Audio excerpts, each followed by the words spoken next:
Всем привет, меня зовут Мария Мироневич, и вы на канале «Как похудеть». Наконец-то снимаю меню на целый день, потому что меню на неделю мы с вами уже составили. И теперь остается воплотить меню, которое мы с вами составили, в жизнь. Будем с вами сегодня готовить завтрак, обед, ужин и, конечно же, обязательно приготовим салат. Еще быстренько расскажу про перекусы, что я сейчас осенью использую как перекус. И, конечно же, напомню вам о том, что необходимо пить воду. Ну а мы с вами начинаем готовить завтрак. Осень — это пора урожая, и у нас уродились в магазинах брокколи, поэтому я купила свежие брокколи и их буду использовать для приготовления завтрака. Как вы знаете, я очень люблю ко всем приемам пищи добавлять овощи, ну а тем более к завтраку просто отлично будет. Будет и сытость, и огромная польза. Брокколи я режу, как вы видите, достаточно тонко, просто для того, чтобы они быстрее у нас заготовились и утром не отнимали наше драгоценное время. Я готовлю на электрической плите, отправляю туда на среднюю мощность 20 граммов сливочного масла. Жду, пока оно растопится, это займет где-то 30 секунд. Масло в сковороде уже призывно шкварчит, поэтому отправляем туда наши свеженькие брокколи. Если у вас брокколи не прямо с грядки, да, не свежие, а замороженные, ничего страшного, их точно так же можно использовать. И я иногда, когда нет свежих брокколи под рукой, с удовольствием использую брокколи, которые заморожены. Это, кстати, очень удобно. Кусочки тоже отправляем туда. Немного перчу, потому что пока брокколи будут готовиться, перчик потеряет остроту, а нам останется его замечательный аромат.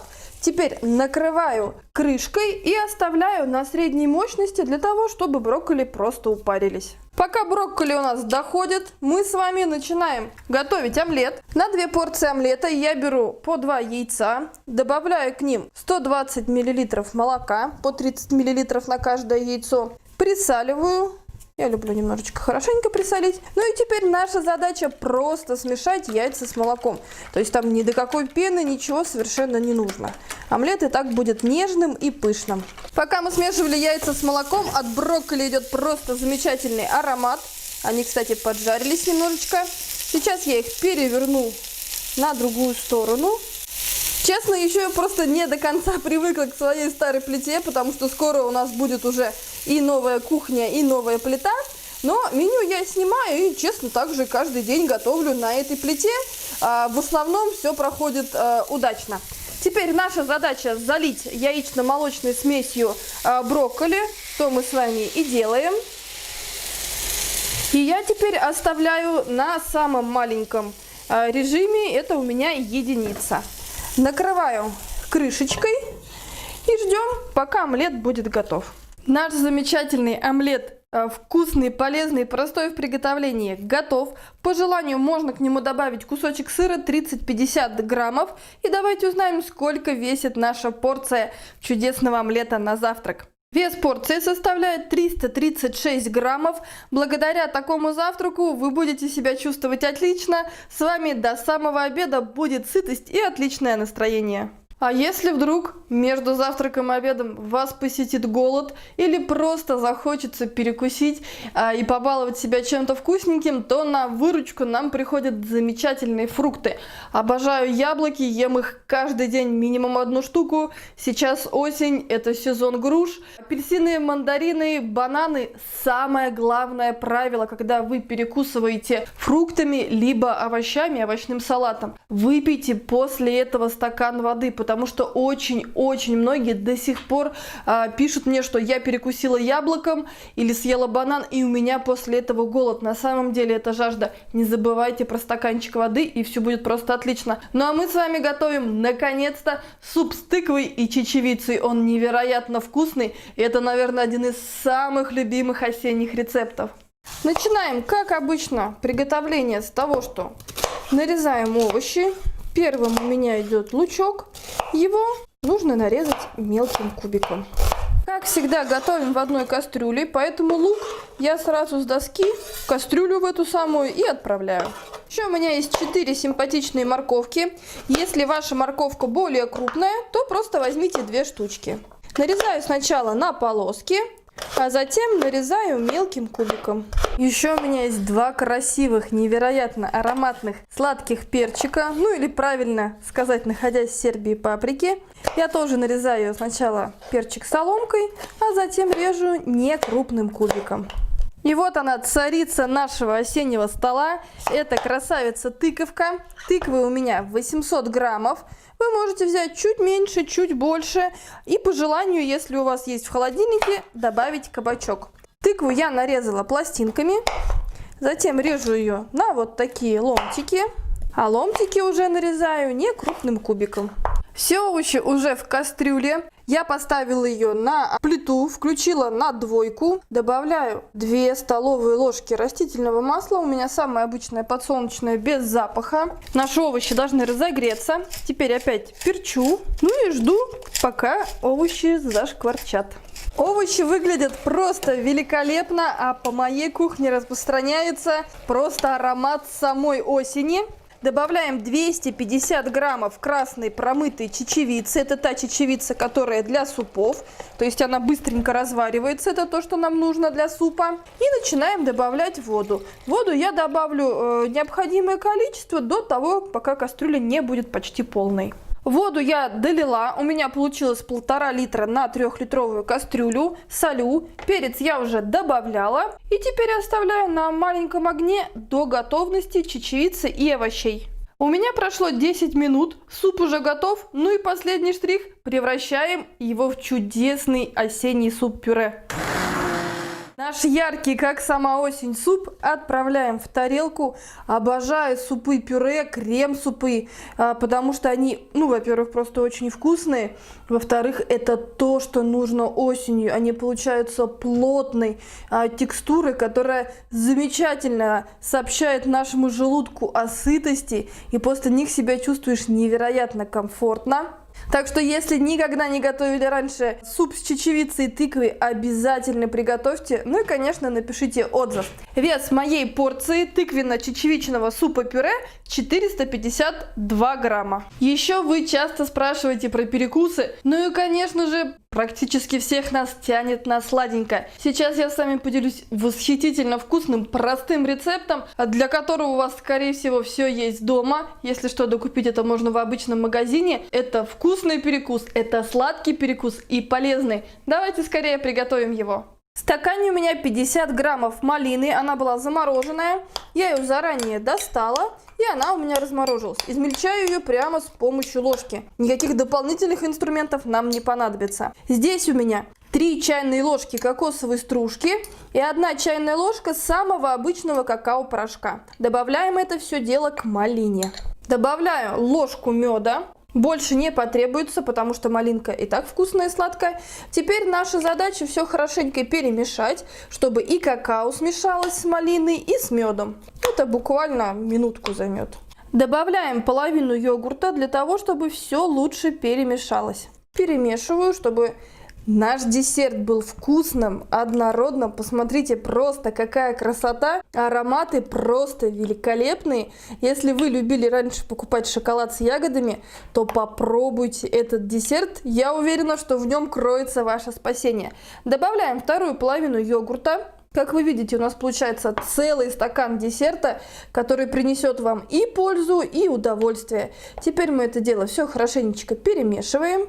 2 минуты, минимум усилий, и наш замечательный, вкусный, ароматный, что немаловажно, сладкий десерт готов. В любую минуту, когда вы вдруг соскучились по конфетам и сладостям, приготовьте такой десерт, потом выпейте стаканчик теплого чая, и я уверена, что на душе станет лучше. Ну а какие-то желания отправиться в магазин за тем, что не нужно, вас оставят. Ну а мы с вами еще готовим ужин. Для ужина нам понадобится лук. Сегодня мы, кстати, с вами готовим постный ужин без мяса, потому что, ну, вот такой рецепт захотелось, он тоже очень осенний. Будем использовать много разных и, конечно, вкусных и полезных овощей. Ну, начинаем, как обычно, с лука, нарезанного кубиком.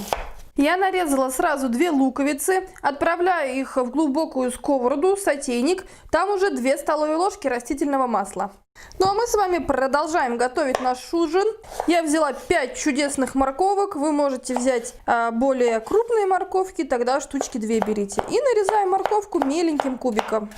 Обязательно добавляем сладкий перец, потому что, время урожая. У меня вот такой красивый красненький, я беру целых 2 штуки. Перчик я нарезаю мелким кубиком, так же как лук и морковку. Овощи я перчу и готовлю их около 5 минут на среднем огне. Все уже красиво и вкусно, делаем все еще вкуснее. Добавляем 100 граммов горошка, кукурузы и зеленой фасоли. У меня эти овощи замороженные, это, кстати, очень удобно. Теперь перемешиваем и оставляем, наверное, на 5 минут, пока овощи разморозятся и будут готовы. 5 минут прошло, я открываю крышку и добавляю 1 литр воды. Накрываю крышкой, прибавляю огонь, и нам нужно дождаться закипания воды. Наш уже овощной бульон, а не просто водичка, закипела, это просто отлично.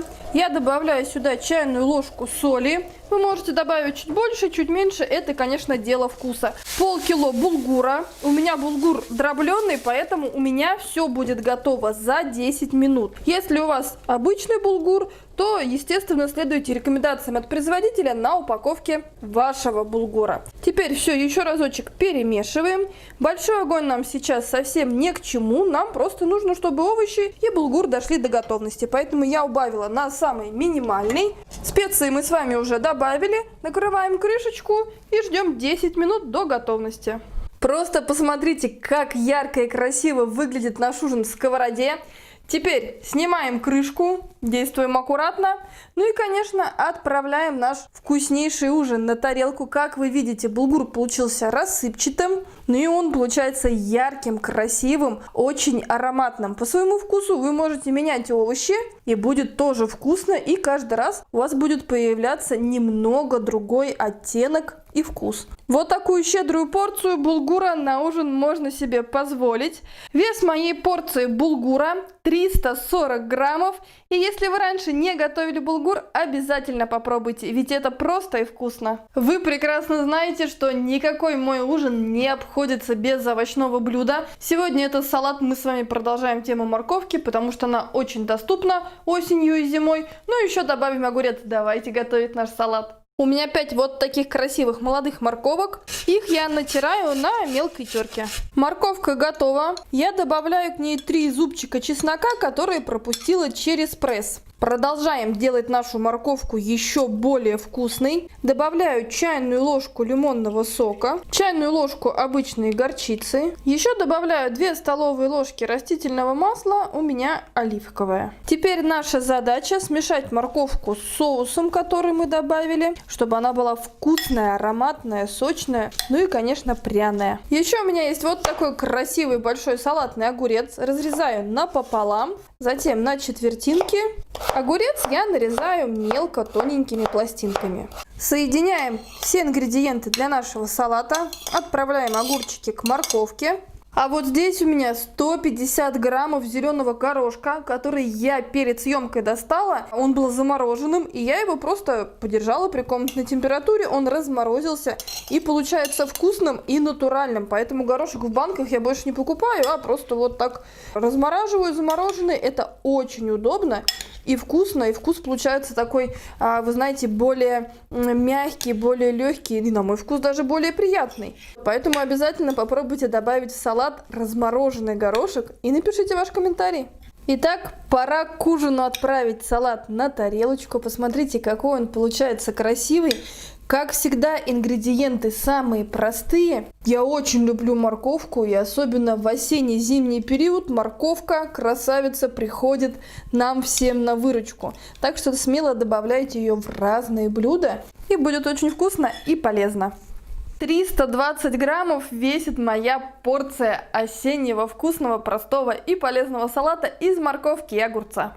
Что я могу сказать? Я рада, что я вернулась, потому что честно соскучилась по таким видео. И еще я знаю, что такие видео вам помогают составлять ваше меню, находить для себя новые вкусы, потому что это очень важно. Запомнить то, что снижать свой вес, заботиться о своем здоровье, есть вкусную, полезную еду, это... Вот вкусную, да, я сказала, это вкусно, это просто, это доступно практически каждому. Обязательно напишите, какое блюдо из тех, которые я с вами сегодня поделилась, понравилось вам больше всего. Вообще пишите ваши комментарии, с удовольствием их всегда читаю. И, кстати, нахожу там новые рецепты. Так и было с супом, который мы с вами сегодня готовили из тыквы и чечевицы. Если это видео было для вас полезным, вам понравилось и зарядило вас на снижение веса, я, кстати, на это очень сильно надеюсь. Не зря мы потратили целый день на съемку. Поставьте, пожалуйста, лайк. Если эта тема вам интересна, конечно, подписывайтесь на канал. С вами была Мария Мироневич. Я желаю всем любви, добра, ну и, конечно, берегите себя.